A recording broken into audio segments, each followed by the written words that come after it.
Middleware didn't actually become obsolete, it just became invisible, and that's exactly why it has become so expensive.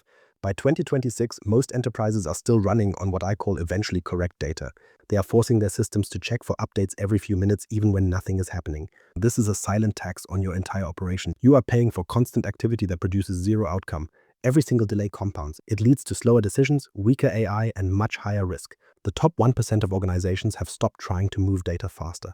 They have stopped waiting for it entirely. In the next 25 minutes, we are going to quantify the ROI of dissolving your middleware. We are moving to a real-time event-driven architecture. This is not a conversation about middleware modernization. It is about removing the systemic drag on your entire enterprise. The cost of being eventually correct. Let's look at the actual cost of being eventually correct. Think about the sync between your CRM and your ERP.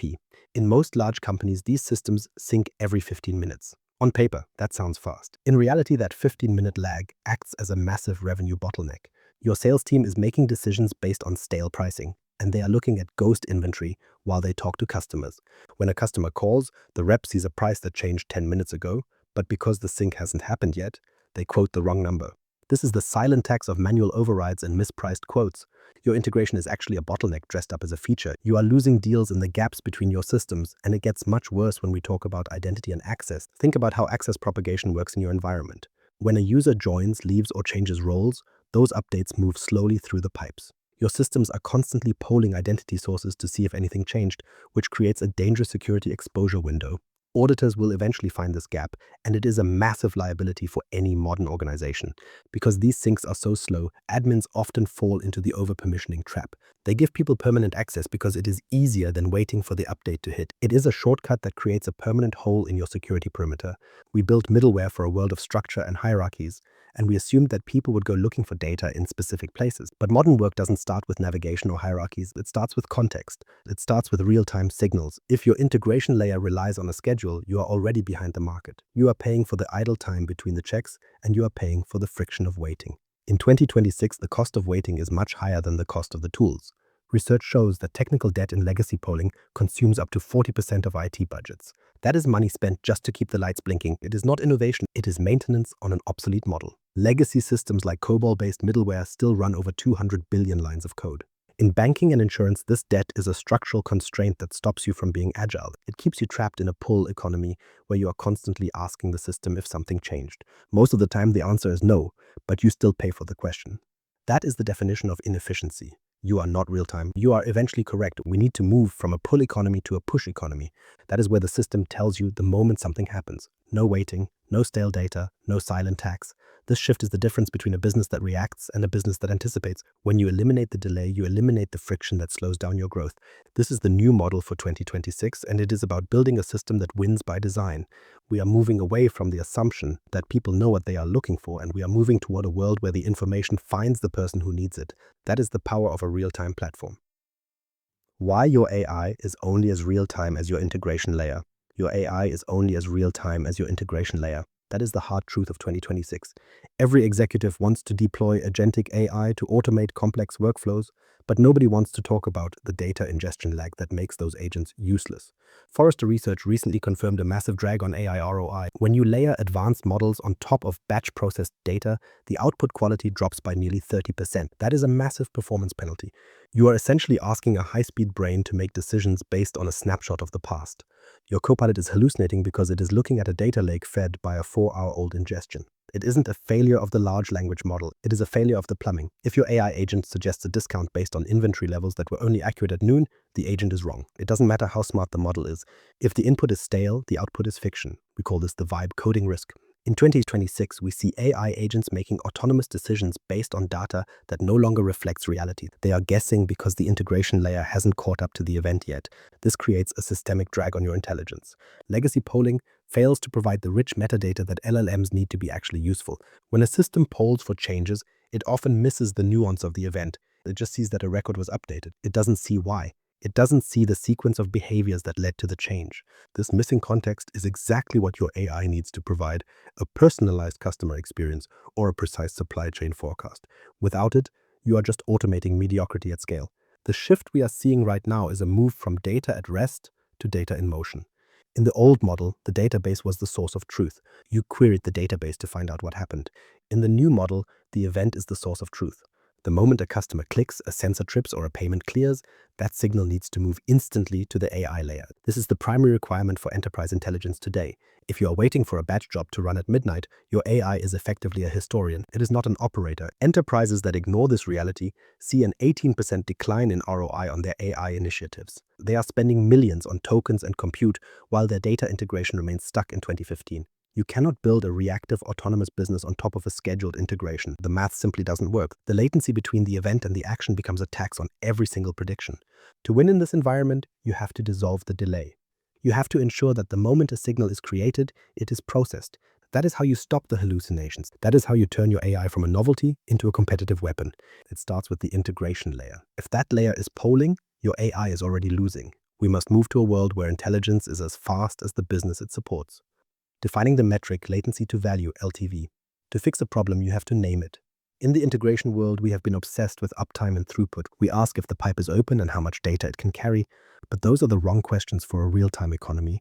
The only metric that actually determines your competitive edge in 2026 is latency to value, or LTV. I define LTV as the exact duration between the moment a business event occurs and the moment your organization successfully acts on it. This isn't just a technical lag, it is a financial leakage. Every second that passes while an event sits in a queue or waits for a polling cycle is a second where your market advantage is evaporating. Let's quantify the revenue delay. Imagine a supply chain interruption at a major port. If your systems are polling for logistics updates every hour, you are essentially blind for 60 minutes. During that hour, your competitors who use event-driven signals have already rerouted their shipments. They have secured the remaining local inventory. They have notified their high-value customers. By the time your batch job finally triggers an alert, the opportunity to mitigate the crisis is gone. You aren't just late, you are out of the game. That gap between the event and your reaction is the LTV cost. For a global enterprise, that gap can represent millions in lost sales or penalty fees. Then there is the productivity drag. Think about the hidden hours your staff spends on manual reconciliation. Why does that work even exist? It exists because your systems didn't sync fast enough, so a human had to step in to bridge the data gap. They are manually checking the ERP because they don't trust the CRM dashboard yet. This lack of trust is a direct result of high LTV. When people can't rely on the screen in front of them to reflect the current state of the world, they revert to manual, slow, and error-prone processes. You are paying for high-salaried professionals to act as human middleware. We also have to look at the total cost of ownership. Always-on polling is a 24/7 expense. You are paying for compute resources to run a loop that finds nothing 99% of the time. It is like leaving your car engine running all night just in case you need to drive to the store at 3 in the morning. Event-driven architecture is a pay-per execution model. It scales to zero when nothing is happening. You only pay when value is actually being created. The financial contrast is staggering. Gartner's 2026 outlook is very clear on this. Enterprises that actively account for technical debt in their integration layer see 25% higher profitability. They aren't just saving on cloud bills, they are capturing value that their peers are leaving on the table. They have realized that the integration layer is not just a cost center, it is the nervous system of the company. If the nervous system has a 50-minute delay, the body cannot survive in a fast-moving environment. By optimizing for LTV, you turn your infrastructure into a profit driver. You stop the bleeding. You start acting at the speed of the market, which is the only speed that matters anymore. Dissolving the middleware into the platform. Let's talk about how we actually fix this. Fixing the bottleneck requires a fundamental structural rethink because the biggest mistake you can make is trying to replace one middleware box with another. If you do that, you are just swapping the logo on the problem. In 2026, the strategy isn't about replacement. It is about dissolution. You want to dissolve the middleware layer directly into your platform so the plumbing actually becomes the foundation. This shift starts by moving from a pull economy to a push economy. We use Azure Event Grid and Service Bus as the reactive backbone of the system. Instead of your systems asking if a file is ready every single minute, the source just shouts the moment it is done. Event Grid acts like a high-speed router for these signals. It does not care about hierarchies or complex maps. It only cares about the trigger. This is a massive efficiency gain that most people overlook, and it removes the need for those heavy, always-on servers that sit there wasting money while waiting for a batch file. You are finally building a system that only wakes up when there is actual work to do. Then we have to look at the signal layer. This is where Microsoft Graph changes the game for everyone. Think about how much time your current integrations spend checking if a file was uploaded or if a user's department changed in the directory. With Graph change notifications, the platform itself tells your logic exactly when an event happens across the entire Microsoft 365 stack. This is the difference between staring at a door for hours and simply being told when someone walks in. You aren't polling a folder anymore. The platform is talking to you. Governance as a system, not a checklist.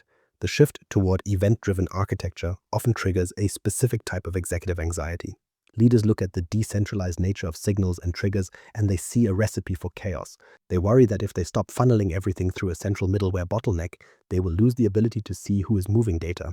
This fear is understandable, but it is based on a fundamental misunderstanding of how modern control actually works. In reality, the old model of manual approvals and periodic reviews is far more dangerous. It creates an illusion of safety while the real risks scale in the background where you can't see them. True governance in 2026 is not a checklist or a meeting. It is a system. When you move your logic into the platform layer, you gain a level of granular control that is impossible with fragmented middleware logs. We achieve this by turning governance into a constraint rather than a conversation. We use Microsoft Purview to move from reactive auditing to proactive enforcement. Instead of hoping people follow the rules, we use AI to detect anomalous integrations the moment they are created. If a flow attempts to move sensitive customer data to an unsanctioned external endpoint, the system does not wait for a quarterly audit to catch it. It blocks the action in real time. This is the power of policy as code. You define your data movement rules at the platform level, and those rules become the physical laws of your digital environment. Governance becomes invisible and inescapable. It stops being a hurdle that slows down development and starts being a guardrail that enables speed. This is how you address the executive fear of chaos. You aren't giving up control, you are finally gaining it. You are replacing the governance illusion with actual observability. Because we are operating within a unified ecosystem, we have end-to-end tracing across every single event. If an order fails to sync, you don't have to go hunting through 3 different middleware logs to find the break. You can trace the signal from the ERP trigger through the event grid and into the Power Automate flow in a single view. This unified visibility is what makes the system resilient. It allows your team to spend their time optimizing value rather than troubleshooting plumbing. Finally, we have to talk about the financial visibility that comes with this model. Legacy middleware is often a black box of spend. You pay for the licenses and the servers, but you rarely know the exact cost of a single transaction. In the serverless world, that changes. You stop paying for idle integrations because you are using a pay-per execution model. You can see the exact cost of every business process. This level of financial transparency allows you to treat IT spend as a variable cost that scales with your revenue. You can finally answer the board's questions about the direct ROI of your digital transformation. You aren't just managing a budget, you are managing a performance engine. This is the ultimate proof that event-driven architecture is not just a technical upgrade. It is a governance milestone that aligns your infrastructure with your business goals. You win by building a system that enforces its own success. The roadmap to removing systemic drag. We have diagnosed the hidden costs and identified the high-performance targets, so now we need a concrete path to execution. You cannot flip a switch and move 40 years of legacy logic into a real-time stream overnight. That is a recipe for operational paralysis. Instead, you need a 90-day infrastructure readiness sprint. This isn't about writing code yet, but it is about an exhaustive audit of your current polling loops to map every integration that relies on a timer. You are looking for the high-friction bottlenecks where the latency-to-value gap is widest. Identify the 3 processes where a 5-minute delay causes the most damage to your customer experience or your cash flow, because that is your starting line. This roadmap is particularly urgent for those of you running on SAP. With the 2027 maintenance deadline for legacy PI and PO approaching, you are facing a forced move. You could migrate to another rigid middleware layer, or you could use this window to shift to the Power Platform orchestration model. This is the moment to stop thinking about upgrading and start thinking about evaporating the middle layer. Implementation step 1 is about a surgical strike. Don't try to refactor your entire ERP, but instead pick one high-volume batch sync, like your inventory updates or your shipping notifications. Replace it with a Dataverse webhook or a Microsoft Graph change notification to prove that the push model works in your specific environment. You want to demonstrate to the stakeholders that the data moved the instant the event occurred. This single win provides the political capital you need for the broader transformation, and it moves the conversation from theoretical architecture to measurable performance. Step 2 is about scaling that success through a center of enablement. You need to move beyond isolated citizen makers and toward governed, enterprise-scale event flows. This is where you establish your event catalog and define which signals are available for the business to consume. If the sales team wants to trigger a notification when a high-value contract is signed, they shouldn't have to build a polling engine. They should simply subscribe to the contract-signed event that your core systems are already broadcasting. You are creating a library of business signals that anyone in the organization can use to build responsive apps, which democratizes agility without compromising the integrity of your core data. Step 3 is where the long-term ROI becomes undeniable. You connect your real-time streams directly to Microsoft Fabric, which allows you to move from reactive automation to predictive intelligence. When your data isn't sitting in a stale batch, your Fabric models can analyze trends as they happen. You can see a spike in demand or a dip in quality in seconds. You can show the board that your AI initiatives are finally delivering on their promise because they are fueled by the pulse of the business, not its history. You can prove ROI in weeks because you have eliminated the primary source of AI failure, which is the ingestion lag. Imagine your organization in late 2026. Your retention graph is flat because your systems react as fast as your customers do. When a client has a problem, your support agents know before the ticket is even filed. When a supply chain node fails, your logistics engine has already recalculated the route. This is the end of systemic drag. You have built a business that doesn't just survive change, it thrives on it. You have removed the friction that was holding your best ideas back. We have reached the modernization paradox. To make your enterprise more powerful, you must make your middleware disappear. You now have a framework to stop overpaying for visible, clunky infrastructure and start investing in invisible, frictionless efficiency. Your challenge today is simple but demanding. Audit your top 3 integrations and find the polling intervals. Calculate the latency to value gap in actual dollars. Most organizations will see that number and choose to keep paying the silent tax because change feels risky. Be the leader who recognizes that the real risk is staying still while the world accelerates. If this shift in perspective changed how you think about integration, connect with me, Mirko Peters, on LinkedIn. Let's find your next topic.